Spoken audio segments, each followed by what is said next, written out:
Um box rapidíssimo aqui do notebook da Asus. Ele é um Intel Core i5, acho que 11ª geração. Tem essa placa integrada. É o VivoBook 15.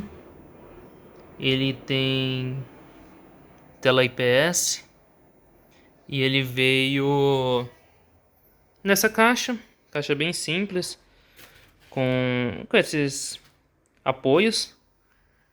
Ele veio com alguns adesivos que tem aqui dentro, um manual e um documento de garantia. Veio com a fonte, ele veio totalmente descarregado. E essa é a traseira dele. Esse é o modelo com tela IPS. E acho que é só isso que eu tenho que falar.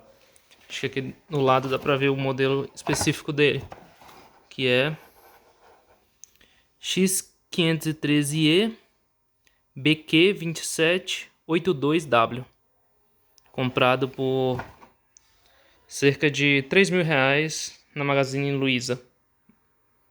Na verdade, no Submarino.